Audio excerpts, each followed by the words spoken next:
नमस्कार दोस्तों, स्वागत है एक बार फिर से आप सभी का एससीएस एकेडमी में। मैं पंकज शर्मा डिस्कस कर रहा हूं आप लोगों के साथ हमारे इस यूट्यूब चैनल पर एमपीपीएससी प्रीलिम्स की एग्जाम को ध्यान में रखते हुए इंपॉर्टेंट क्वेश्चंस।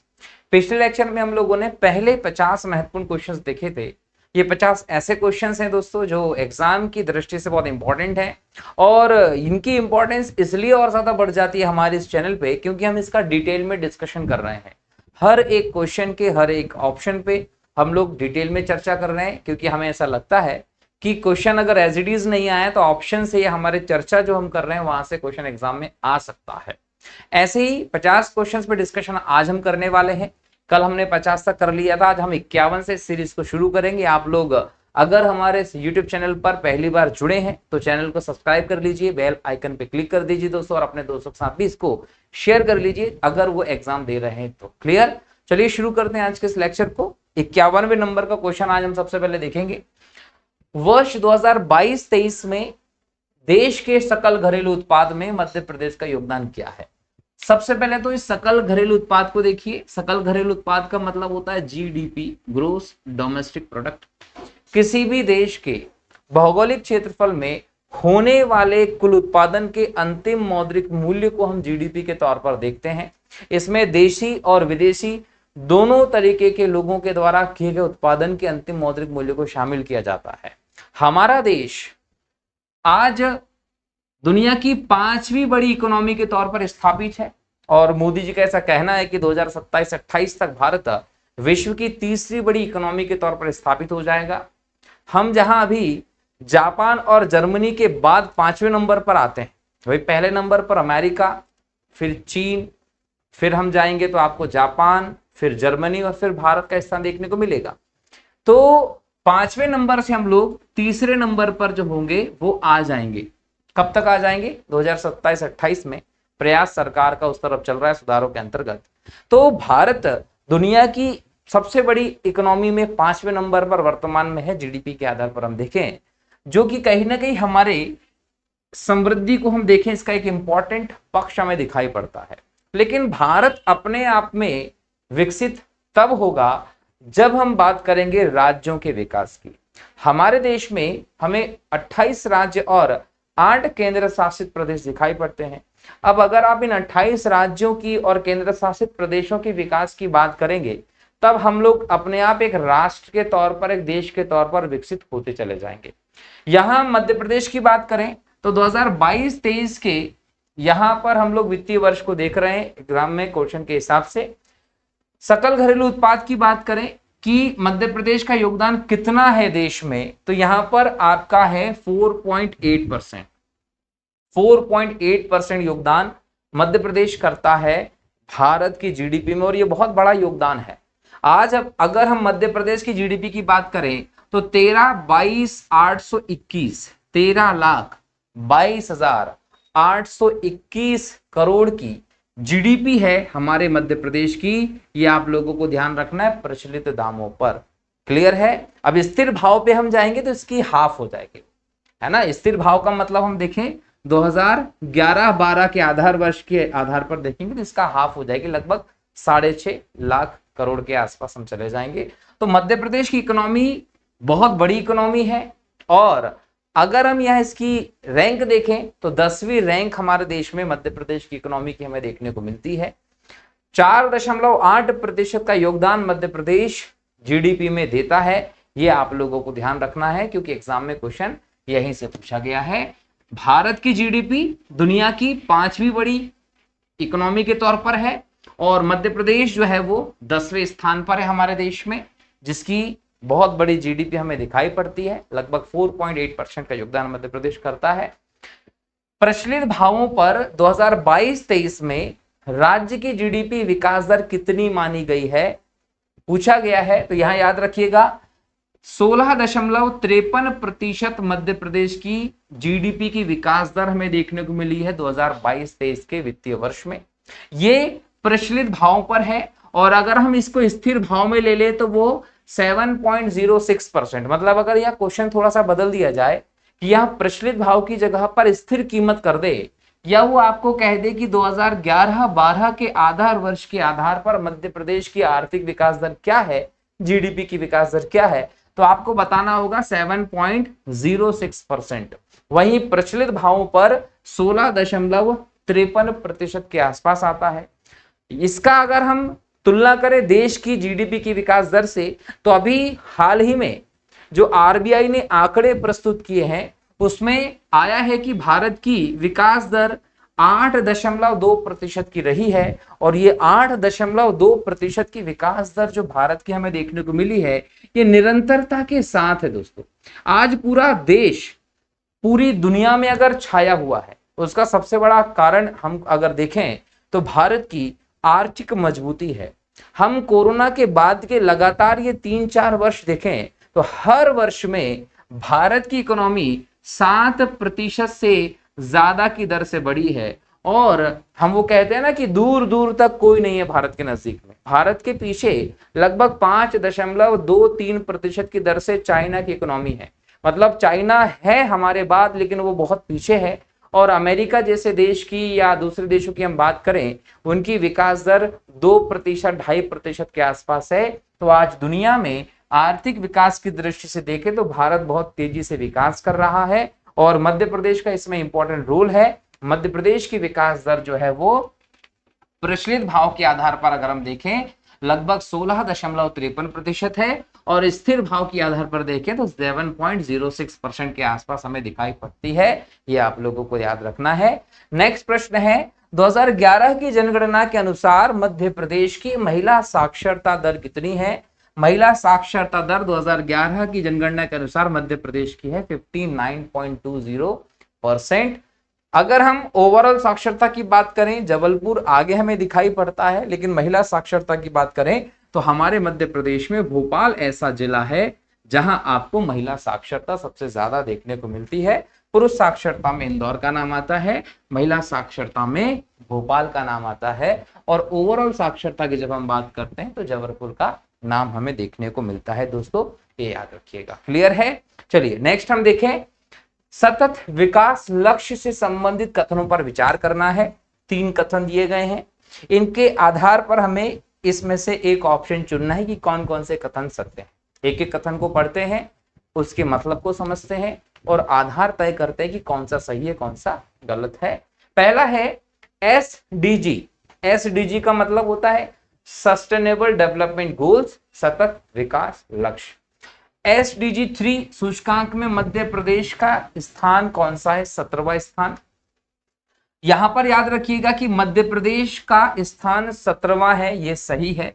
मध्य प्रदेश 17वें स्थान पर आता है। Madhya Pradesh sustainable development goal 3 सूचकांक में 3 सूचकांक से 4 अंक के सुधार की स्थिति में है, बिल्कुल सही है। मध्य प्रदेश में 4 अंक जो है वो हमें बढ़ते दिखाई पड़ते हैं, 4 अंक यहां पर बढ़े हैं। लेकिन जब हम रैंकिंग की बात करते हैं तो रैंकिंग में यहां पर हमें गिरावट देखने को मिलती है। रैंकिंग में गिरावट का मतलब क्या है? तो याद रखिए, पहले जहां मध्य प्रदेश की स्थिति 14वीं नंबर पे थी, वहीं अब वो 17वीं स्थिति हो गई है। तो 14 से आप 3 स्थान फिसलकर 17 पे आ गए हैं, लेकिन अंक की दृष्टि से सुधार जरूर हुआ है। तीसरा है बहुआयामी गरीबी सूचकांक 2023। नीति आयोग का ये सूचकांक है, राष्ट्रीय स्तर पर ये निकाला गया है। तो ये सूचकांक जो 2023 में आया है, इस सूचकांक के अंतर्गत कहा गया है कि मध्य प्रदेश में 3 करोड़ लोग गरीबी से बाहर हुए हैं। नहीं, मध्य प्रदेश में 1.36 करोड़ लोग जो है वो गरीबी से बाहर हुए हैं, याद रखिएगा। समझने वाली बात है। अगर हम 2011 की जनगणना को आधार बनाएं तो 7 करोड़ 26 लाख के आसपास मध्य प्रदेश की जनसंख्या थी। अगर 7 करोड़ का अगर आप हाफ करते हो तो ये 3 करोड़ लगभग आपका 45-46% के आसपास चला जाएगा। अब आपकी अगर टोटल में से 40-45% जनसंख्या गरीबी से बाहर आ गई है तो पहले गरीबी से कुछ लोग ऊपर होंगे, इसका मतलब ये है कि मध्य प्रदेश में गरीबी पूरी तरीके से समाप्त होने की बात यहां कर दी जाएगी। ऐसा नहीं है। मध्य प्रदेश में 1.36 करोड़ के आसपास लोग जो हैं वो गरीबी से बाहर आए हैं पिछले 10 वर्षों में, अगर हम आकलन करें तो। इसमें सूचकांक को और इंपॉर्टेंटली हम लोगों को समझना चाहिए कि सूचकांक के हिसाब से 2015 से हम लोग बात करें अभी तक, तो हमारे देश में लगभग 24 से 25 करोड़ लोग ऐसे हैं जो गरीबी रेखा से बाहर आए हैं।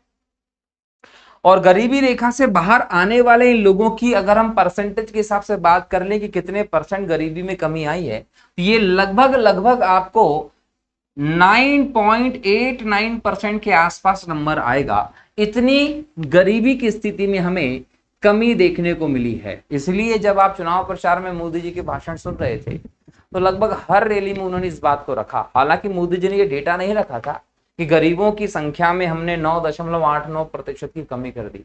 अब समझने वाली बात है कितने लोगों को गरीबी से बाहर निकालने के बाद भी आपके देश में गरीबों की संख्या कितनी होगी। लगभग लगभग 40 से 44% जनसंख्या आज भी हमारे देश में गरीबी के अंतर्गत देखने को मिलेगी दोस्तों। और इस गरीबी की हम बात करें तो बिहार जैसे राज्य जो है वो अग्रणी है। अगर गरीबी की स्थिति में तेजी से सुधार की स्थिति को हम देख रहे हैं तो राजस्थान का नाम आता है, उत्तर प्रदेश का नाम आता है, मध्य प्रदेश का नाम आता है। ये ऐसे राज्य हैं जहां पर गरीबी से लोग ज्यादा से ज्यादा संख्या में बाहर आए हैं। यहां अगर सबसे ज्यादा बात करें तो लगभग 3.5 करोड़ लोग जो है वो यूपी से बाहर आए हैं गरीबी से। तो सबसे ज्यादा यूपी से हमें दिखाई पड़ते हैं। यूपी की जनसंख्या भी ज्यादा है, लगभग 19 से 20 करोड़ जनसंख्या यूपी की। तो ये स्थिति आपको देखना है। तो ये गरीबी की हम लोगों ने बात की। अगर इन तीनों के आधार पर उत्तर छांटना हो तो पहला वाला कथन सही है, दूसरा वाला कथन सही है। इसका मतलब 1 और 2 आपके सही कथन हो जाएंगे, तीसरा कथन आपका गलत हो जाएगा। उत्तर आप लगा लेंगे क्या? ए आपका सही उत्तर होगा। क्लियर है? तो यहां 54वें प्रश्न का उत्तर आपको मिल गया। अगला देखते हैं 55वां क्वेश्चन क्या है। मध्य प्रदेश की कृषि विकास दर क्या है? दोस्तों मध्य प्रदेश की कृषि विकास दर है 5.46%। वहीं अगर आपसे पूछ ले भारत की, तो भारत की लगभग 5.81% के आसपास हमें दिखाई पड़ती है नवीनतम आंकड़ों के अनुसार। अब यहां एक चीज समझिए कि कृषि विकास दर, मध्य प्रदेश जो है वो कृषि प्रधान देश है। मध्य प्रदेश को कृषि प्रधान देश क्यों कहते हैं, या भारत को कृषि प्रधान देश क्यों कहते हैं? या दुनिया की किसी भी अर्थव्यवस्था को किसी न किसी इकोनॉमिकल एक्टिविटी पर आधारित बताया जाता है, तो ऐसा क्यों होता है? ऐसा इसलिए होता है या इसलिए कहा जाता है क्योंकि यहाँ रोजगार एक इंपॉर्टेंट फैक्टर होता है। अगर आप मध्य प्रदेश की बात करेंगे, भारत की बात करेंगे, तो 70% आबादी प्रत्यक्ष अप्रत्यक्ष रूप से हम देखें वो कृषि पर निर्भर करती है। सबसे ज्यादा रोजगार कृषि से मिलता है। इसलिए हम मध्य प्रदेश की इकोनॉमी को या भारत की इकोनॉमी को कृषि पर आधारित इकोनॉमी के तौर पर देखते हैं। और जब हम इस इकोनॉमी के ग्रोथ की बात कर रहे हैं तो हमें ये 5.46% सालाना विकास के साथ दिखाई पड़ रही है। हमारी इकोनॉमी में हमने देखा कि मध्य प्रदेश की जीडीपी जो है वो 13,22,821 लाख करोड़ के आसपास है। ये टोटल मध्य प्रदेश की जीडीपी है। अब इस जीडीपी में हम अगर सेक्टर वाइज देखें तो प्राथमिक सेक्टर होता है, सेकेंडरी द्वितीयक सेक्टर होता है, टर्शियरी तृतीयक सेक्टर है। यहां पर इनका अलग अलग हमें योगदान दिखाई पड़ता है। लगभग हम प्राथमिक सेक्टर की बात करें तो 47% एमपी की इकोनॉमी में प्राइमरी सेक्टर का योगदान होता है। प्राइमरी सेक्टर का योगदान 47% होने का मतलब है इसमें कृषि भी आ गया है, इसमें खनन भी आ गया है, इसमें पशुपालन भी आ गया है। सेकंड हम द्वितीय सेक्टर की बात करते हैं तो द्वितीय सेक्टर का योगदान मध्य प्रदेश की इकोनॉमी में लगभग हमें 19.46% के आसपास दिखाई पड़ता है। लगभग 19.5% आप मानकर चलिए कि मध्य प्रदेश की इकोनॉमी में द्वितीय सेक्टर का योगदान है। और द्वितीय सेक्टर का मतलब है उद्योग जगत का योगदान, ठीक है। तृतीय सेक्टर को हम सेवा सेक्टर के तौर पर भी देखते हैं और लगभग 33.5% के आसपास हमें सेवा क्षेत्र का योगदान मध्य प्रदेश की जीडीपी में दिखाई पड़ता है। तो अकेले अगर यहां से भी क्वेश्चन आ जाए तो नाम याद रखिएगा कि कहां कहां क्या व्यवस्था है। क्लियर हो गया?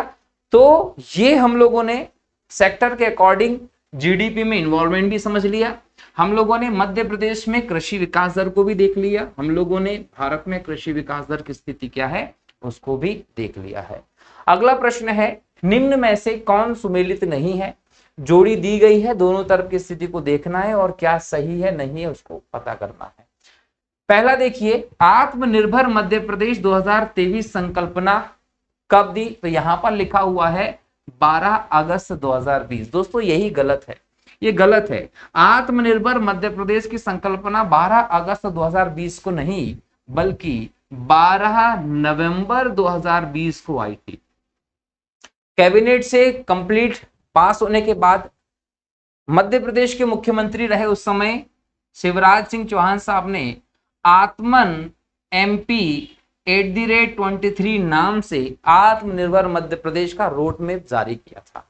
कैसे हम मध्य प्रदेश को आत्मनिर्भर बना सकेंगे ये, और इस रोड मैप में इस आत्मन का मतलब होता है, आत्मन में ए का मतलब होता है एस्पिरेशन, आकांक्षी होना, टी का मतलब है ट्रांसफॉर्मेशन, परिवर्तन, बदलाव, एम का मतलब है मिशन, ए का मतलब है एक्शन और एन का मतलब है नीति।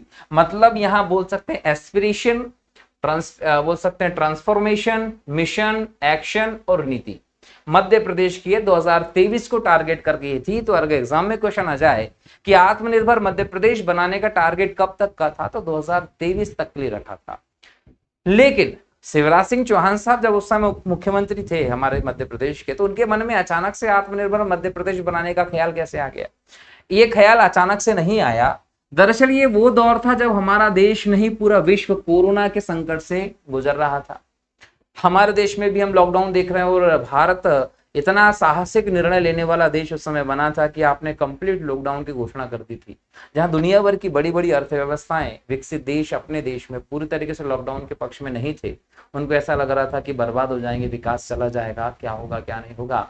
भारत ने अपने देश के लोगों की जान को ज्यादा इंपॉर्टेंट माना और घर पर खाना ही पहुंचाना पड़ा, लेकिन पूर्ण लॉकडाउन की यहाँ पर हम लोगों ने व्यवस्था देखी और जो सफल भी रहा। कई हजार लोगों की, लाखों लोगों की जिंदगी जो है वो यहाँ बचाई गई थी। इस समय हमारे देश में इंफ्रास्ट्रक्चर की बात करें, खासकर मेडिकल क्षेत्र में, उसकी कमी खासा देखने को मिली और ये दिख रहा था कि हम हर एक चीज पर, कई सारी चीजों पर दूसरे देशों पर निर्भर हैं। इस निर्भरता को समाप्त करने के लिए ही 13 मई, जब लॉकडाउन चल रहा था, 13 मई 2020 को प्रधानमंत्री नरेंद्र मोदी जी ने आत्मनिर्भर भारत अभियान की शुरुआत की। अब आत्मनिर्भर भारत अभियान की जब मोदी जी ने शुरुआत की तो इसका मतलब ये था कि हमें किसी भी ऐसी परिस्थिति जो हमारे नियंत्रण में नहीं है और आकस्मिक उपजी है, संसाधनों की कमी नहीं होनी चाहिए, आत्मनिर्भर बनना पड़ेगा। अब यहां भारत को अगर आत्मनिर्भर बनाना है तो सीधी सी बात है, किसको आत्मनिर्भर बना दीजिए? राज्यों को। राज्य जब आत्मनिर्भर बन जाएंगे तो भारत अपने आप हो जाएंगे। सभी राज्यों को आत्मनिर्भर राज्य बनाने की संकल्पना के अंतर्गत आने की कही गई और ऐसे में ही मध्य प्रदेश ने भी अपने आत्मनिर्भरता की ओर बढ़ने का रोड मैप जारी किया था, जिसका नाम था आत्मन MP@23। दोस्तों क्लियर हो गए इतने चीजें? आत्मनिर्भर भारत की जब बात करते हैं तो यहां पर गांधी जी के विचारों को नहीं छोड़ना चाहिए। गांधी जी के विचार थे कि भारत की आत्मनिर्भरता का आधार गांव की आत्मनिर्भरता है। अंग्रेजों ने भारत पर जब कब्जा किया तो उन्होंने सबसे पहले भारत के गांव की आत्मनिर्भरता को खत्म किया था। जब हम सोने की चिड़िया कहे जाते थे तो सोने की चिड़िया कहने के पीछे सबसे बड़ा योगदान अगर किसी क्षेत्र का रहा है तो भारत के गांव का रहा है। गांधी जी का एक वाक्य बहुत प्रसिद्ध है कि भारत गांव का देश है, भारत की संपन्नता गांव में है, भारत की विकास की यात्रा का प्रारंभिक चरण गांव से शुरू होता है और अगर हम भारत को आत्मनिर्भर बनाना चाहते हैं तो भारत के राज्यों को आत्मनिर्भर बनना पड़ेगा और अगर भारत के राज्यों को आत्मनिर्भर बनाना चाहते हैं तो भारत के गांव को आत्मनिर्भर बनना पड़ेगा। गांव की आत्मनिर्भरता के साथ भारत अपने आप आत्मनिर्भर हो जाएगा। दोस्तों तो ये एक बहुत बड़ी अवधारणा रही, इसको ध्यान में रखते हुए ही 13 मई 2020 को आत्मनिर्भर भारत अभियान शुरू किया गया और 12 नवंबर 2020 को आत्मन MP@23 का रोड मैप शिवराज जी ने जारी किया था। यह ध्यान रखना है, कब जारी किया था? 12 नवंबर 2020। यहां 12 अगस्त 2020 दिया है, ये कथन गलत है। तो आपका उत्तर तो यहीं से मिल गया क्योंकि सुमेलित नहीं ये बताना था। लेकिन हम लोग हमारे इस लेक्चर सीरीज की विशेषता को देखें, क्या है? केवल सही उत्तर जानना नहीं है उद्देश्य। हमारा उद्देश्य है ऑप्शन पे भी चर्चा की जाए, क्योंकि ऑप्शन से भी क्वेश्चन आ सकते हैं, जरूरी नहीं है प्रश्न से आ जाए। तो ऑप्शन से देखें, 4 आधारभूत स्तंभ में से एक स्तंभ किसका? अगर हम आत्मनिर्भर मध्य प्रदेश चाह रहे हैं तो यहां पर इसके 4 आधारभूत स्तंभ बताए गए थे। एक था दोस्तों अधोसंरचना। भारत में मध्य प्रदेश में अगर आपको आत्मनिर्भरता की तरफ जाना है तो यहां अधोसंरचना का विकास बहुत जरूरी है। और अधोसंरचना की जब हम बात करते हैं तो इसमें हम लोग सड़क, परिवहन, यातायात, ट्रांसपोर्टेशन सबको लेंगे। दूसरा यहां पर बोला गया सुशासन, सुशासन भी इसका एक आधारभूत स्तंभ है। तीसरा स्तंभ था दोस्तों रोजगार और अर्थव्यवस्था। चौथा स्तंभ था इसका स्वास्थ्य और शिक्षा। अगर आप स्वस्थ नहीं रहेंगे, शिक्षित नहीं रहेंगे तो फिर कैसे आप विकास कर पाएंगे। ये चार आधारभूत स्तंभ थे, मतलब ये सही है। एक जिला एक उत्पाद योजना, वन डिस्ट्रिक्ट वन प्रोडक्ट योजना क्या थी? तो याद रखिएगा कि राष्ट्रीय आजीविका मिशन द्वारा संचालित है, ये तो हम सही मानेंगे, लेकिन ये योजना राष्ट्र की नहीं थी।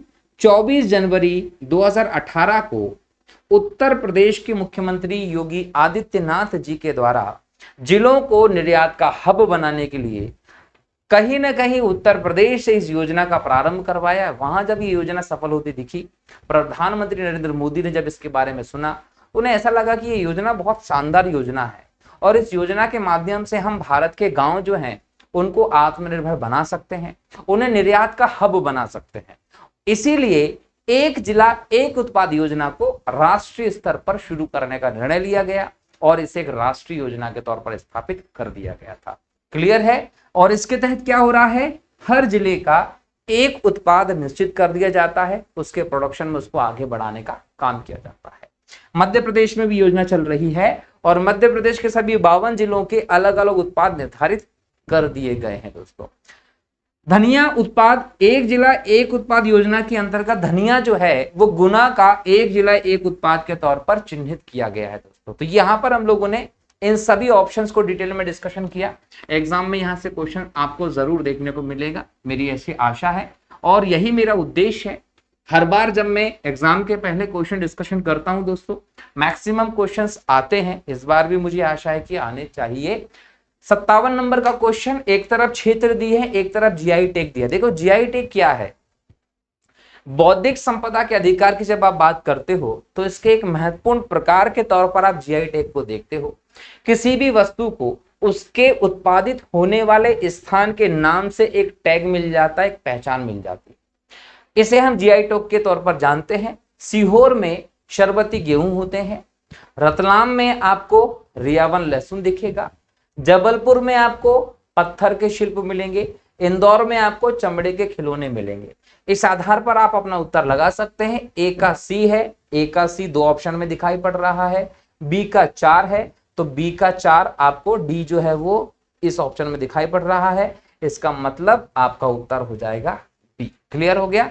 चलिए नेक्स्ट देखें, निम्नलिखित कथनों पर विचार कीजिए। 3 कथन दिए गए हैं, उसके आधार पर इसमें से सत्य असत्य को छांटना है। कथन देखते हैं। पहला कथन है, विनिमय दर के मामले में भारत विश्व की तीसरी बड़ी अर्थव्यवस्था बनकर उभरा है। याद रखिएगा कि विनिमय दर के आधार पर भारत दुनिया की 6वीं बड़ी इकोनॉमी के तौर पर दिखाई पड़ता है।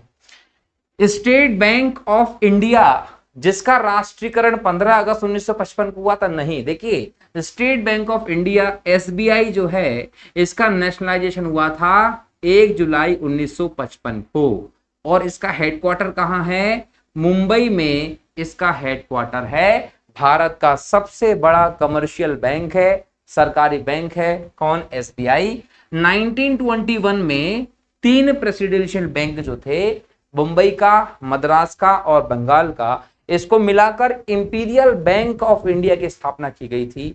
आजादी के बाद 1 जुलाई 1955 को इसका राष्ट्रीयकरण किया गया और स्टेट बैंक ऑफ इंडिया के तौर पर इसको स्थापित कर दिया गया था। क्लियर है? शेयर बाजार को विनियमित करने तथा नियंत्रित करने के लिए 12 अप्रैल 1988 को सिडबी संस्था की एक गैर संवैधानिक निकाय के तौर पर स्थापना की गई थी। तो यहां पर देखिए ये कथन भी गलत है, ये कथन भी गलत है, क्योंकि यहां पर तीसरी इकोनॉमी बोला है, छठी है, 15 अगस्त 1955 बोला है, जबकि ये है। और इसमें भी देखिए ये भी कथन भी गलत है, क्योंकि शेयर बाजार को नियमित करने के लिए सेबी होता है, SEBI, security and exchange board of India. ये सेबी जो है ये शेयर मार्केट को विनियमित करने के लिए होता है और ये सेबी ही है जिसकी स्थापना 12 अप्रैल 1988 को की गई थी। ना इस समय कोई ये एक वैधानिक स्टैट्यूटरी बॉडी था, ना ये इस समय तक एक संवैधानिक निकाय था। इसके लिए 1992 में सेबी का एक्ट पास किया गया और इस एक्ट के माध्यम से सेबी को एक वैधानिक दर्जा मिला। ये एक अर्ध न्यायिक संस्थान के तौर पर है, क्योंकि ये जांच कर सकता है, सबूत बुला सकता है, बस किसी को सजा नहीं दे सकता। ये एक अर्ध वैधानिक निकाय के तौर पर दिखाई पड़ता है। इसके अलावा सेबी को हम लोग एक संवैधानिक संस्था तो नहीं मानते, लेकिन संविधान के अनुसार काम करने वाली संस्था के तौर पर जरूर देखते हैं। सेबी जो है, इसके आपको 4 अलग अलग क्षेत्रीय कार्यालय मिलेंगे। एक दिल्ली में है, पूर्व में जाएंगे तो कलकत्ता में है, पश्चिम में जाएंगे तो अहमदाबाद में है, और दक्षिण में जाएंगे तो चेन्नई में। 4 क्षेत्रीय कार्यालय हैं इसके। और माधवी बूच जो है वो इसकी प्रमुख के तौर पर हमें दिखाई पड़ती हैं। किसकी? सेबी की। ठीक है, स्वतंत्र निकाय के तौर पर हम इसे देखते हैं, निश्चित तौर पर अपने काम करता है। लेकिन ये सिडबी क्या है? यहां पर सिडबी दिया हुआ, सिडबी क्या है? तो सिडबी छोटे उद्योग जो होते हैं, लघु उद्योग जो होते हैं, उनको वित्त की व्यवस्था कराने वाली एक बैंक के तौर पर आप इसे देखते हैं, स्मॉल इंडस्ट्रियल बैंक के तौर पर सिडबी को देखते हैं, जिसकी स्थापना 2 अप्रैल 1990 को की गई थी। ये तीनों के तीनों कथन जो है वो इसमें क्वेश्चन में गलत दिए हैं। उत्तर हो जाएगा कथन सत्य हैं, इनमें से कोई भी नहीं। अब ये तीनों इंपॉर्टेंट चीजें मैंने आपसे डिस्कशन किया है। ये दोनों पॉइंट, दूसरा और तीसरा, एग्जाम में आपको क्वेश्चन दे सकता है। या तो सेबी से क्वेश्चन आएगा ही आएगा, और या आपको एसबीआई से क्वेश्चन देखने को मिलेगा दोस्तों। ठीक है, चलिए नेक्स्ट क्वेश्चन देखते हैं। 59, भारत की आयात निर्यात नीति को विदेश नीति नाम दिया गया। देखो, आयात निर्यात नीति को आप एग्जिम पॉलिसी कहते थे, एग्जिम, इंपोर्ट एक्सपोर्ट। अब इसको विदेश व्यापार नीति का नाम 2004 में दिया गया। अभी तक ये परंपरा चलती थी कि हर 5 साल में ये विदेश व्यापार नीति बनाई जाती थी। हुआ ये कि 2015 में मोदी जी के समय की पहली विदेश व्यापार नीति लेकर आए। 2014 में मोदी जी प्राइम मिनिस्टर बने। 2014 में जब मोदी जी प्राइम मिनिस्टर बने तो 2010 से 2015 की पॉलिसी चल रही थी। मोदी जी को अपनी पहली विदेश व्यापार नीति बनाने का मौका मिला 2015 में, बराबर है। अब ये नीति 2015 से शुरू हो रही थी और 2020 में खत्म हो रही थी, लेकिन 2020 में आगे तो हुआ कोरोना। तो कोरोना के कारण यहां पर नई नीति बनाना संभव नहीं हो पाया, इसलिए इस नीति को एक्सटेंड कर दिया गया 2023 तक। 2023 में मोदी जी ने अपनी दूसरी विदेश व्यापार नीति बनाई, और ये नीति 31 मार्च 2023 तक पुरानी नीति के खत्म होने का इंतजार कर रही थी। जैसे 31 मार्च 2023 को पुरानी नीति खत्म हुई, 2015 से चली आ रही थी वो, उसके बाद 1 अप्रैल को 2023 को नई विदेश व्यापार नीति लागू हो गई। अब इस नई विदेश व्यापार नीति की सबसे बड़ी विशेषता क्या है? अभी तक हम ये कह रहे थे कि हर 5 साल में नई विदेश व्यापार नीति लाई जाती है। 2023 में ये जो नई विदेश व्यापार नीति स्थापित की गई, इस नीति की सबसे बड़ी विशेषता यही है कि अब हर 5 साल में विदेश व्यापार नीति लाने की बाध्यता खत्म कर दी है। जरूरी नहीं है मोदी जी अगले 5 साल के इस टर्म में नई विदेश व्यापार नीति लेकर आएंगे। इस विदेश व्यापार नीति को लंबे समय तक के लिए स्थायित्व प्रदान किया गया है। ये इसकी सबसे बड़ी इंपॉर्टेंस है, और इसका लक्ष्य है कि भारत की जो मुद्रा है रुपया, उसको अंतरराष्ट्रीय मुद्रा के तौर पर स्थापित किया जाए, इंटरनेशनल लेवल पर ट्रेड के तौर पर उसे मान्यता दी जाए। नेक्स्ट क्वेश्चन है G20। एक तरफ आपको संगठन दिए, एक तरफ उनके संबंधित तथ्य दिए हैं, मिलाना है कौन सा सही नहीं है। पहला देखिए, G20 का 21वां सदस्य अफ्रीकन यूनियन बना, बिल्कुल सही है। अफ्रीकन यूनियन की बात जब की जाती है तो आपको दिखाई पड़ेगा कि साउथ अफ्रीका के 55 देशों का संगठन जो 2002 में स्थापित होता है, और अफ्रीका के इथोपिया में इसकी हमें हेडक्वार्टर देखने को मिलती है। ये एक क्षेत्रीय संगठन के तौर पर स्थापित है, जो कहीं ना कहीं आपसे हितों को पूरा करके विकास को आगे बढ़ाना चाहते हैं। इसमें या तो अल्प विकसित और विकासशील देश भी शामिल हैं। मोदी जी भारत को एक वर्ल्ड लीडर के तौर पर स्थापित करने के लिए आगे बढ़ रहे हैं, और अफ्रीका के इस संघ को G20 का हिस्सा बनाकर मोदी जी ने विकासशील देशों के, अल्प विकसित देशों के लीडर होने का एक टैग ले लिया है। हमने ठेका ले लिया है, अब हम इनको भी साथ लेके चलेंगे, इनको भी बढ़ावा देंगे, इनकी मदद करेंगे, ऐसा यहां से दिखा है। तो अफ्रीकन यूनियन 21वां सदस्य बना है G20 के सम्मेलन में। 17वां G20 शिखर सम्मेलन नई दिल्ली में हुआ। ये 17वां नहीं था, ये 18वां सम्मेलन था दोस्तों, याद रखिएगा, जो 9-10 सितंबर 2023 को नई दिल्ली के भारत मंडपम में हुआ था। आसियान क्षेत्रीय मंच है, आसियान संगठन बिल्कुल सही है, और दक्षिण एशियाई विश्वविद्यालय सार्क का है जो भारत में है दोस्तों। अब यहां पर हमको आसियान और सार्क के बारे में थोड़ी सी ज्यादा जानकारी की जरूरत है, क्योंकि मेरी हिट लिस्ट में ये भी शामिल है कि यहां से एग्जाम में क्वेश्चन आपको देखने को मिलेगा। G20 से क्वेश्चन आए ना आए, सार्क आसियान बहुत ज्वलंत मुद्दे हैं। सबसे पहले हम बात कर लेते हैं सार्क की। दक्षिण में हम एशिया के देशों का एक क्षेत्रीय सहयोग संगठन जो देखते हैं वो सार्क है। 1980 में बांग्लादेश के जियाउर रहमान ने एक विचार रखा, क्या कि दक्षिण एशिया के हम देशों को आपसी हितों को ध्यान में रखते हुए एक संगठन बनाने की जरूरत है।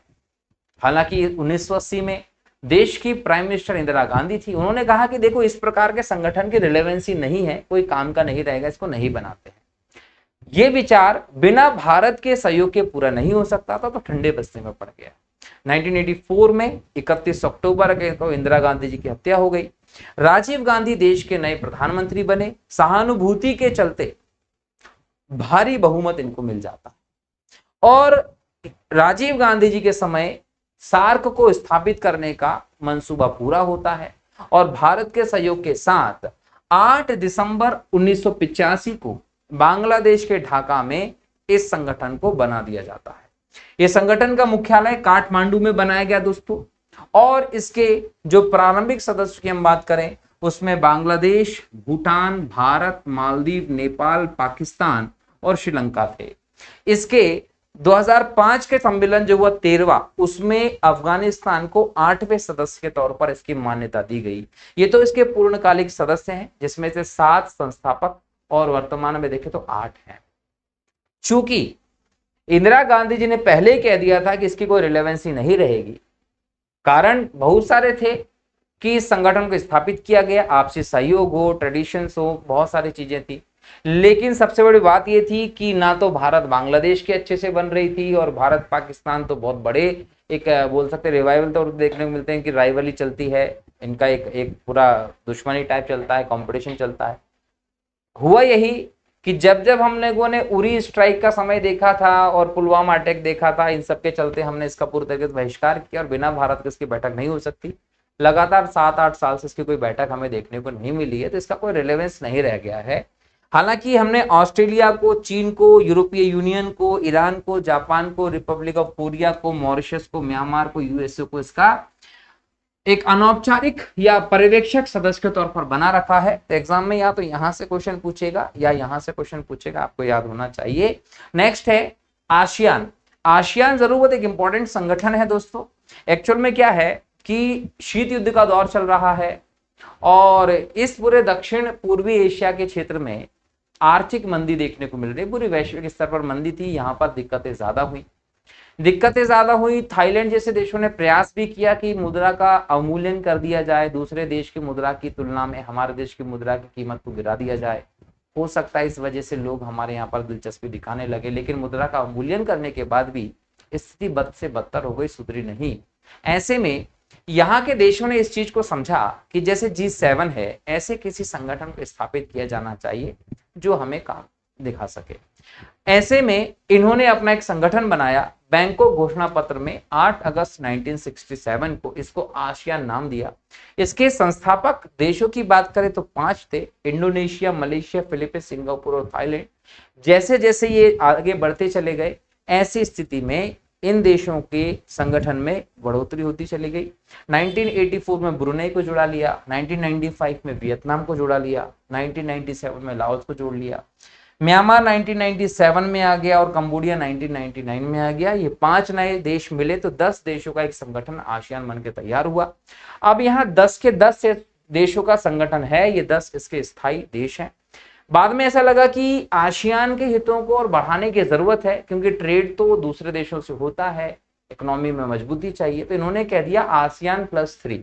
आसियान के जो परमानेंट मेंबर है उनकी संख्या को नहीं बढ़ाया जा रहा, लेकिन अपने हितों की दृष्टि से 3 देशों को इसका हिस्सा बनाया जा रहा है, इसलिए हम ASEAN+3 कहते हैं। आसियान के 10 देश, 3 दूसरे देश। ये 3 दूसरे देशों में एक तो था, बोल सकते हैं कोरिया, एक जापान और एक चीन। तीनों इनकी कहीं ना कहीं बनावट और बाकी चीजों से मिलते जुलते हैं। इनको यहाँ पर ASEAN+3 में आप देख रहे हैं। 2005 के शिखर सम्मेलन के बाद आसियान के हितों को और ध्यान में रखते हुए कुछ अनौपचारिक सदस्यों को शामिल करने की बात की गई, जिसमें भारत, ऑस्ट्रेलिया, न्यूजीलैंड, रूस और अमेरिका को शामिल किया गया है। तो यहाँ पर क्वेश्चन या तो आसियान के हेडक्वार्टर से लेकर पूछेगा कि जकार्ता में इसका मुख्यालय है, इसकी स्थापना को लेकर पूछेगा, इसके प्रारंभिक सदस्य को लेकर पूछेगा, कौन सा देश कब जुड़ा ये पूछेगा, ASEAN+3 में कौन शामिल है ये पूछेगा, या भारत किस दर्जे के साथ आसियान में शामिल ये पूछेगा। आपको मैंने सब बता दिया है, नोट करके और याद कर लीजिएगा। अगला प्रश्न है, कृत्रिम बुद्धिमत्ता की तकनीक जो सर्च प्रक्रिया की दक्षता में वृद्धि करती है उसे क्या कहते हैं। देखिए यहां से एक रैपिड फायर जैसा क्वेश्चन चलेगा, ये टेक्नोलॉजी बेस्ड क्वेश्चन है, यहां से आ गए तो आ गए, वरना ये क्वेश्चन जो होते हैं ये अंदाजा लगाना बहुत मुश्किल होता है, कहाँ से आते क्या नहीं आते हैं। हम इसको एक आंसर के तौर पर देखेंगे, इसको आप रट लीजिएगा, बाकी किस्मत है अगर आ जाते हैं तो। कृत्रिम बुद्धिमत्ता की तकनीक जो सर्च प्रक्रिया की दक्षता में वृद्धि कहती है उसको कहते हैं कंप्रेशन। इसके बाद देखेंगे अगला क्वेश्चन है आपका, निम्नलिखित में से कौन सी तकनीक डेटा गोपनीयता सुनिश्चित करती है एवं प्लेन टेक्स्ट को साइफर टेक्स्ट में परिवर्तित करती है। डेटा एन्क्रिप्शन की प्रोसेस इसे कहते हैं। 2 मेल सर्वरों के मध्य सूचनाओं का आदान प्रदान करने के लिए किस प्रोटोकॉल का उपयोग किया जाता है। स्मॉल मेल ट्रांसफर प्रोटोकॉल का इस्तेमाल किया जाता है। डी आपका उत्तर हो जाएगा। 64वां है, रेडियो संचार को किसके द्वारा संभव बनाया गया है। तो ट्रायोड ट्यूब के माध्यम से रेडियो संचार को संभव बनाया गया है। कंप्यूटर सिस्टम में कैशे मेमोरी का प्राथमिक उद्देश्य क्या होता है। फास्टर रिट्रीवल के लिए फ्रिक्वेंटली एक्सेस डेटा को स्टोर करने का काम ये करती है।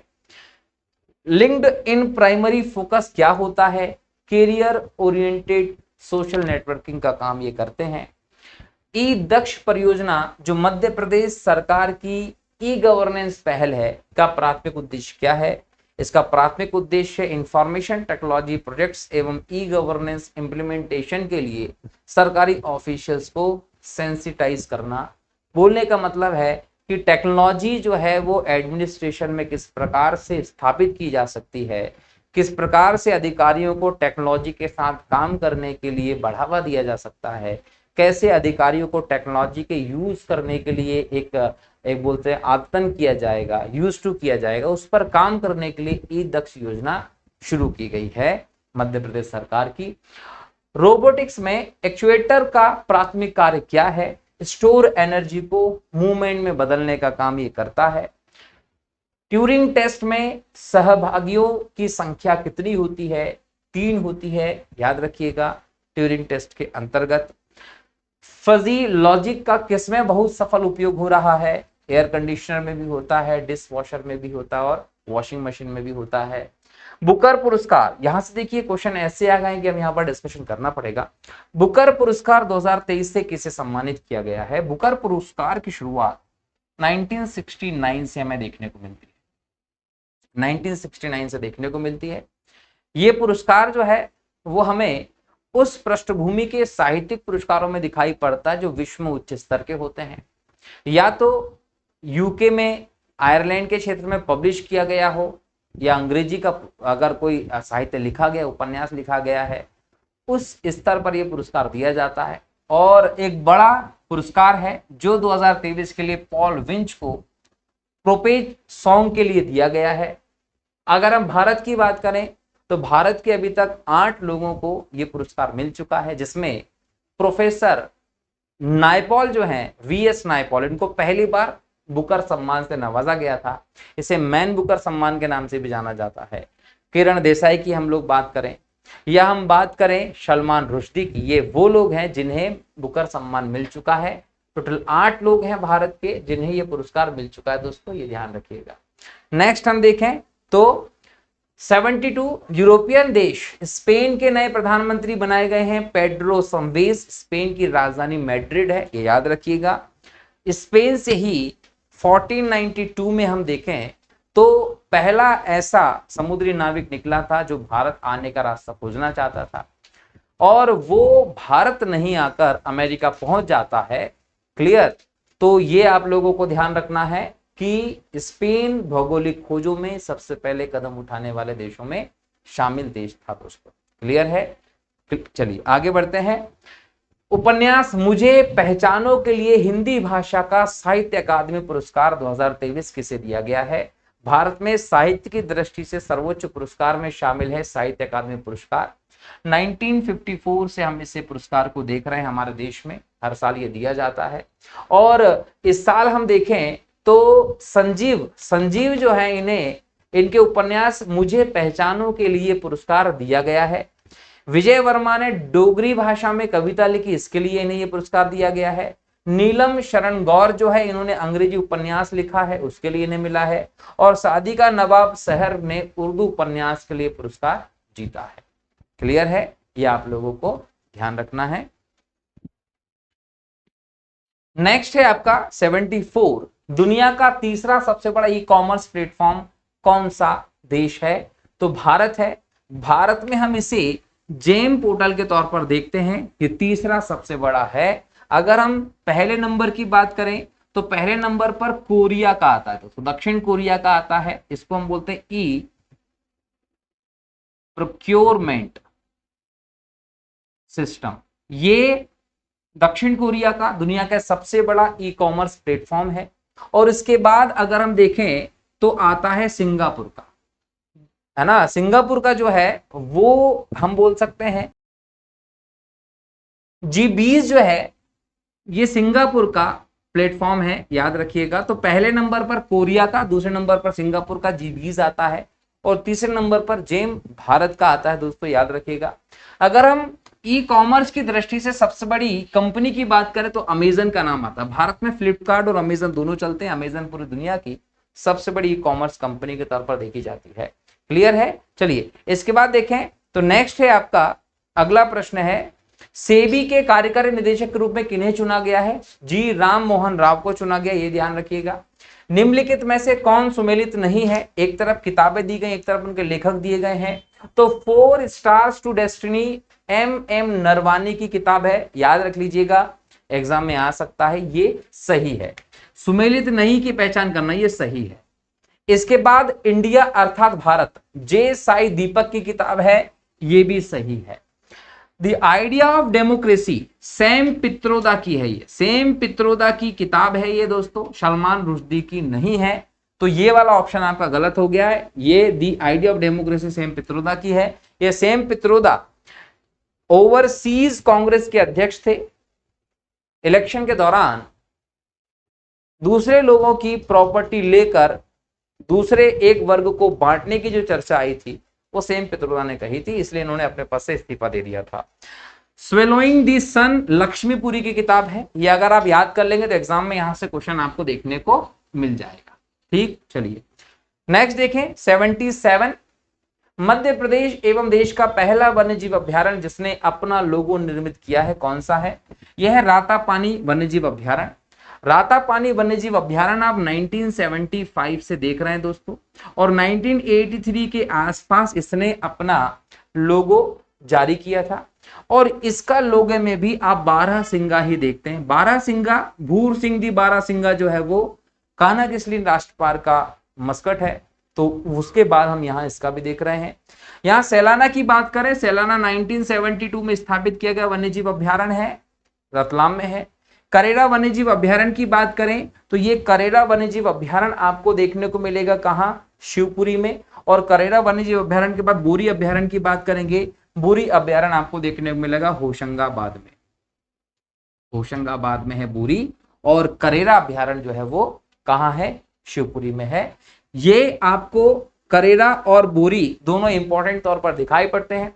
रातापनी अभ्यारण्य की सबसे बड़ी बात है कि रायसेन में है और इसे आप टाइगर रिजर्व के तौर पर भी देखते हैं मध्य प्रदेश में, ये ध्यान रखिएगा। ठीक है, नेक्स्ट है 78 नंबर का क्वेश्चन, लोकसभा चुनाव 2024 मध्य प्रदेश में कितने चरणों में संपन्न होगा? दोस्तों 7 चरणों में ये चुनाव हुआ है, ये ध्यान रखिएगा। नेक्स्ट हम लोग देखते हैं एक यूरेशियन ऊदबिलाव जिसे हाल ही में रेडियो टैग प्रदान किया गया है, किस राष्ट्रीय उद्यान से संबंधित है? ये सतपुड़ा राष्ट्रीय उद्यान से संबंधित है। सतपुड़ा राष्ट्रीय उद्यान जो है ये 1981 के आसपास हम इसको स्थापित होते हुए देखते हैं। 1999 के आसपास देखें तो प्रोजेक्ट टाइगर जैसी व्यवस्था होशंगाबाद में है और प्रोजेक्ट टाइगर के तौर पर ये मौजूद है।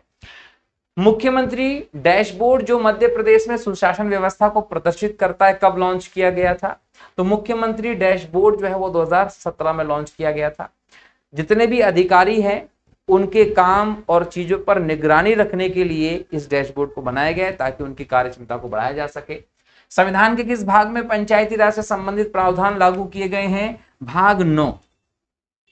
73वां संविधान संशोधन एक्ट आया था 1992 में और 74वां एक्ट आया था 1992 में। इनको पास किया गया 1993 में जब नरसिम्हा राव जी की सरकार थी। 73वें संशोधन के तहत 11वीं अनुसूची भारतीय संविधान में जोड़ी गई। 74वें संशोधन के तहत 12वीं अनुसूची संविधान में जोड़ी गई। 11वीं अनुसूची के अंतर्गत हम लोग पंचायती व्यवस्था को देखते हैं और 12वीं के अंतर्गत हम लोग नगरीय स्थानीय शासन को देखते हैं। ठीक है, नगरीय स्थानीय शासन को 18 विषय दिए गए हैं, पंचायती व्यवस्था को 29 विषय दिए गए हैं और ये पूरा सिस्टम हमें दिखाई पड़ता है भाग 9 में, क्योंकि भाग 9 में पंचायत का सिस्टम है और भाग 9 का जो है वहां पर शहरी स्थानीय निकाय की जो व्यवस्था उसको दिया गया है। दोस्तों मध्य प्रदेश संवैधानिक रूप में पंचायतों के लिए व्यवस्था करने के बाद पहला ऐसा राज्य था जिसने अपने यहाँ पर इसको लागू किया है, याद रखेंगे। निम्नलिखित में से कौन सा कथन सही नहीं है? राष्ट्रपति को सलाह एवं सहायता देने के लिए मंत्रिपरिषद का उल्लेख 74 में, इसका हेड प्रधानमंत्री होता है, बिल्कुल सही है। मंत्रिपरिषद में 3 प्रकार के मंत्री आपको देखने को मिलते हैं, कैबिनेट मंत्री, राज्य मंत्री, स्वतंत्र प्रभार और राज्य मंत्री। हमने अभी देखा है मोदी जी की कैबिनेट बनी है, लगभग 72 मिनिस्टर्स ने शपथ ली है। इसमें कैबिनेट मंत्री भी रहे हैं, जैसे कि हम लोग बात करें वित्त मंत्री की बात करते हैं, रक्षा मंत्री की बात करते हैं, गृह मंत्री की बात करते हैं, परिवहन मंत्री की बात करते हैं, ये कैबिनेट स्तर के मंत्री हैं। वैसे ही राज्य मंत्री स्वतंत्र प्रभार भी रहे हैं, किसी एक मंत्री को अलग से एक स्वतंत्र प्रभार दे दिया जाता है, डिपार्टमेंट जिसपे वो काम करता है। और इस मंत्री की सहायता के लिए, कैबिनेट मंत्री की सहायता के लिए अधीनस्थ मंत्री के तौर पर राज्य मंत्री की भी स्थापना की जाती है, 74 है। संयुक्त संसदीय समिति के अध्यक्ष का मनोनयन राष्ट्रपति द्वारा किया जाता है? नहीं, ऐसा नहीं होता है। ये राष्ट्रपति द्वारा ना होकर जिस सदन के द्वारा इसको स्थापित किया जा रहा है उस सदन के अध्यक्ष के द्वारा इस सदस्य को बनाया जाता है। संसदीय समिति को आप बोलते हैं जेपीसी, ज्वाइंट पार्लियामेंट्री कमेटी। अगर किसी भी मुद्दे पर, किसी भी विषय पर कोई विवाद होता है उसकी निष्पक्ष जांच करने के लिए इसको गठन किया जाता है। जनरली ये माना जाता है कि 5 राज्यसभा से और 10 लोकसभा के सांसदों को मिलाकर ये बनाई जाएगी, लेकिन इसकी संख्या जो है वो तय नहीं होती है। इसकी संख्या तय नहीं होती और ये माना जाता है कि हर दल जो सरकार और बाकी की व्यवस्था में संसद में देखने को मिल रहा है, सबके सदस्यों को इसमें शामिल किया जाए और उसके आधार पर कहीं ना कहीं इसमें काम किया जाना चाहिए। तो ये ज्वाइंट बोल सकते हैं पार्लियामेंट्री कमेटी की बात की गई है।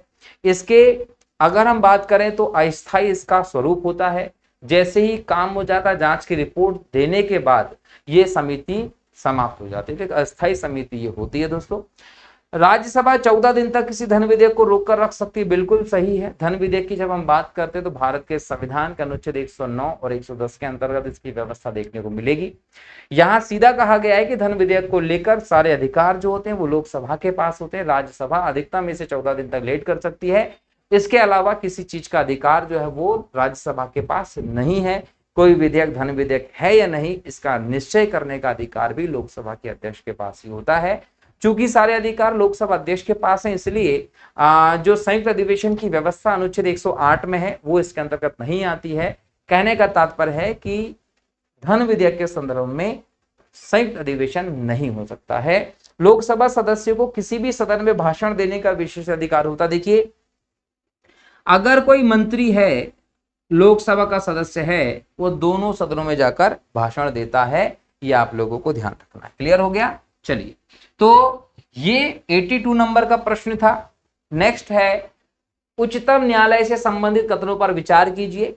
मुख्य न्यायाधीश राष्ट्रपति की स्वीकृति लेकर नई दिल्ली के अलावा किसी भी स्थान पर सर्वोच्च न्यायालय की बैठक बुला सकते हैं। भारतीय संविधान के अनुच्छेद 130 में सुप्रीम कोर्ट के स्थान की चर्चा की गई है। सुप्रीम कोर्ट के मुख्य न्यायाधीश को इस बात का अधिकार है कि वो कहीं भी इसको लगा सकता है, लेकिन उसके पहले उसे राष्ट्रपति की पूर्व अनुमति की जरूरत पड़ती है। भारत में एकल न्यायपालिका की व्यवस्था है। अनुच्छेद नंबर 124 से 147 के बीच में सुप्रीम कोर्ट के प्रावधान दिए गए हैं। देश का सुप्रीम कोर्ट दिल्ली में है, जहां में 33 प्लस 1 जज की संख्या दिखाई पड़ती है। 33 अन्य न्यायाधीश होते हैं और एक मुख्य न्यायाधीश सुप्रीम कोर्ट में देखने को मिलता है। बराबर है। अभी हम देखें, चंद्रचूड़ जी वर्तमान मुख्य न्यायाधीश हैं। इन्हें हम सुप्रीम कोर्ट का मुख्य न्यायाधीश भी कहते हैं, देश का मुख्य न्यायाधीश भी यही कहलाएंगे। हीरालाल जयकानिया जो है, ये देश के पहले मुख्य न्यायाधीश रहे सुप्रीम कोर्ट के, और फातिमा बीवी जो रही वो पहली महिला न्यायाधीश के तौर पर हमें दिखाई पड़ती हैं। तो यहां आप सही कथन पाते हैं। अनुच्छेद 137 के तहत सर्वोच्च न्यायालय राष्ट्रपति को सलाह दे सकता नहीं। देखिए, अगर हम 143 की बात करेंगे तभी संभव है कि सुप्रीम कोर्ट के मुख्य न्यायाधीश की राष्ट्रपति सलाह ले सकता है। सुप्रीम कोर्ट के मुख्य न्यायाधीश से जब राष्ट्रपति जी सलाह मांगते हैं आर्टिकल 143 में, तो मुख्य न्यायाधीश ना तो सलाह देने के लिए बाध्य होता है, ना ही राष्ट्रपति उसकी सलाह लेने के लिए बाध्य होता है कि मानना ही पड़ेगी, ऐसा भी नहीं है। और सलाह लेने के लिए राष्ट्रपति स्वयं नहीं जाते, बल्कि महान्यायवादी भारतीय संविधान के अनुच्छेद 76 में जो पद दिया गया है, भारत सरकार का वकील, भारत का सबसे बड़ा विधि अधिकारी जो महान्यायवादी होता है, वो जाता है राष्ट्रपति की तरफ से सलाह लेने के लिए। तो यहां अगर हम ऑप्शन की बात करें, केवल एक जो है वो सही होगा। कानून की संवैधानिक वैधता से संबंधित प्रश्नों पर निर्णय लेने के लिए न्यायाधीशों की संख्या निर्धारित करने का प्रस्ताव किस संविधान संशोधन में किया गया? 1976 में 40वां संशोधन। 42वां संशोधन 1976 में आया था। कई सारे बदलाव इंदिरा गांधी जी ने किए थे। इसे मिनी कॉन्स्टिट्यूशन के तौर पर कहा जाता है। दरअसल आप एक बात समझिए कि पूरे चुनाव जब चला है लोकसभा का 2024 का, राहुल गांधी समेत विपक्ष के सभी लोगों का एक ही एजेंडा रहा, संविधान खत्म करने वाले, संविधान खत्म करने वाले, बहुमत मत दीजिए। और इस झूठ को उन्होंने जनता के सामने इस प्रकार से परोस दिया कि हमारे देश में जहां साक्षरता की स्थिति भले ही 73 हो, लेकिन शिक्षित लोगों की स्थिति हमारे यहाँ पर बहुत कम है। तो ऐसे में लोग उनकी बातों पर विश्वास कर लेते हैं और उस झूठ को जब समझ लेते हैं तो उसका फल होता है कि बीजेपी की सीटें केवल 240 पर सिमट कर रह जाती हैं। तो कहीं ना कहीं ये संविधान खत्म करने की बात जो है, ये कपोल कल्पित कथा है। हमारे देश में संभव नहीं है कि कोई पार्टी एक मेजोरिटी लाकर संविधान खत्म कर दे, और वर्तमान में यह संभव नहीं है। लेकिन इंदिरा गांधी ने यह संभव जरूर बना दिया था। 42वां संविधान संशोधन अधिनियम 1976 में पारित करती इंदिरा गांधी जी, जब उनकी कुर्सी पर संकट आया था, संविधान में इतने ज्यादा बदलाव कर दिए गए कि 42वें संविधान संशोधन को मिनी कॉन्स्टिट्यूशन, लघु संविधान कहा जाने लगा। संविधान के हर एक क्षेत्र में इतने सारे बदलाव यहाँ पर हमें दिखाई पड़ते हैं दोस्तों। वैसे 44वां संविधान संशोधन अधिनियम में 1978 में दिखाई पड़ता है। ये संशोधन जो था वो जनता सरकार के समय लाया गया था, ये भी ध्यान रखना। क्लियर है? चलिए, तो ये संशोधनों की बात की गई। नेक्स्ट क्वेश्चन है आपका, राज्य कार्यपालिका और न्यायपालिका का पृथक्करण किस अनुच्छेद के अंतर्गत किया गया है? भारत के संविधान में भाग 4 जो है, आर्टिकल 36 से 51 नीति निर्देशक तत्वों की व्यवस्था करता है। इसी में जो 50वें नंबर का नीति निर्देशक तत्व है वो कहता है कि कार्यपालिका का अलग अस्तित्व है, न्यायपालिका का अलग अस्तित्व है। जहां एक तरफ व्यवस्थापिका जो होती है वो कानून बनाने का काम करती है, कार्यपालिका कानूनों को लागू करवाने का काम करती है, न्यायपालिका कानूनों की अच्छे से लागू हुए, उल्लंघन हुआ, इसकी जांच करने का काम करती है। तीनों के अलग अलग काम है, स्वतंत्र अस्तित्व है, संवैधानिक अस्तित्व है। तीनों एक दूसरे के काम में इंटरफेयर नहीं करेंगे, उसके बावजूद सेपरेशन की व्यवस्था जो है वह अनुच्छेद 50 में दी गई है, कार्यपालिका न्यायपालिका के कार्यों का पृथक्करण। अनुच्छेद 47 की हम बात करें दोस्तों, तो एक इंपॉर्टेंट हमें दिखाई पड़ता है। यहां पर आपको जीवन स्तर को बेहतर करने के लिए, स्वास्थ्य की स्थिति बेहतर करने के लिए जो प्रमुख कर्तव्य है वो राज्य सरकार को सौंपे हैं संविधान ने। नशा मुक्ति की जो अवधारणा हम देखते हैं वो आर्टिकल 47 से ही आती है। मौलिक अधिकार के अनुच्छेद 34 की हम लोग बात करते हैं दोस्तों, तो ये 34 जो मौलिक अधिकार है ये कहता है कि अगर किसी भी क्षेत्र में सेना विधि प्रवृत्त होगी तो मौलिक अधिकारों पर निर्बंधन लग जाएगा। तो यहाँ पर मौलिक अधिकार की बात है। क्लियर। मौलिक कर्तव्य के अंतर्गत 8 क्रमांक देखें तो ये मौलिक कर्तव्य की व्यवस्था अलग है। आपका उत्तर हो जाएगा ए। नेक्स्ट है, भारत के नियंत्रक एवं महालेखा परीक्षक की चर्चा संविधान में कहां की गई है। देखिए, नियंत्रक और महालेखा परीक्षक की जो व्यवस्था है वो पहली बार हमें 1860 के समय देश में दिखाई पड़ती है, जब 1857 की क्रांति हुई और उसके बाद 1858 का भारत शासन अधिनियम लाया गया। इस अधिनियम के माध्यम से भारत की जो सत्ता है वो सीधे ब्रिटिश क्राउन के हाथ में आ गई। उसके बाद भारत में चीजों का हिसाब किताब करने के लिए पहली बार इस प्रकार का पद लेकर आए थे। फिर हम लोग देखें, संविधान जब बना, भारतीय संविधान के भाग 5 में आर्टिकल नंबर 148 से 151 के बीच में सीएजी के पद की व्यवस्था की गई है, ये याद रखना आप लोगों को, जिसका हेडक्वार्टर दिल्ली में है। मध्य प्रदेश राज्य मानवाधिकार आयोग के प्रथम अध्यक्ष कौन थे? खलील उल्लाद खां थे दोस्तों। मध्य प्रदेश की संवैधानिक व्यवस्था से संबंधित कथनों पर विचार कीजिए। मध्य प्रदेश के मुख्य न्यायाधीश जे.एस. वर्मा राष्ट्रीय मानवाधिकार आयोग के अध्यक्ष रहे हैं, बिल्कुल सही है। अगर हम 1999 से 2003 की बात करें, इस बीच में मध्य प्रदेश के जो मुख्य न्यायाधीश थे जे.एस. वर्मा जी, ये राष्ट्रीय मानवाधिकार आयोग के अध्यक्ष के तौर पर हमें दिखाई पड़ते हैं। मध्य प्रदेश के राज्यपाल जीपी सिंह जो मध्य प्रदेश राज्य के मुख्य न्यायाधीश रहे हैं, बिल्कुल सही है। जीपी सिंह जो हैं ये 1978 से लेकर 1984 के बीच में हमें मध्य प्रदेश के मुख्य न्यायाधीश के तौर पर दिखाई पड़ते हैं। ठीक है, गुरु प्रसन्न सिंह इनका पूरा नाम है। और इसके बीच में 1981 में देखें और 1983 में देखें तो ये कार्यवाहक राज्यपाल के तौर पर भी दिखाई पड़ते हैं। इसके अलावा 1990 से 92 के बीच में मध्य प्रदेश का जो विधि आयोग रहा है उसके अध्यक्ष के तौर पर भी हम इसे देखते हैं। और 1992 से हम देखें 1997 तक तो मध्य प्रदेश के लोकायुक्त के तौर पर भी इन्होंने काम किया है। तो ये कौन थे? गुरु प्रसन्न सिंह थे, इनके बारे में ध्यान रखिए। नेक्स्ट है भगवंत राव मंडलोई, जिनकी मृत्यु कार्यकाल के दौरान हुई थी, मध्य प्रदेश के एकमात्र मुख्यमंत्री थे। देखिए ये वाला जो है ये सही है, मध्य प्रदेश के राज्यपाल जीपी सिंह, ये भी सही है। और यहां ये कथन आपका गलत हो जाता है। क्यों गलत हो जाता है? कि भगवंत राम मंडलोई जो रहे ये 2 बार मध्य प्रदेश के मुख्यमंत्री बने, मध्य प्रदेश के दूसरे मुख्यमंत्री के तौर पर इनको ख्याति मिली और 1977 में इनकी मृत्यु हुई थी, जब ये मुख्यमंत्री पद पर नहीं थे। इसका मतलब ये है कि तीसरा जो है केवल 3, ये आपका सही उत्तर हो जाता है। क्लियर है?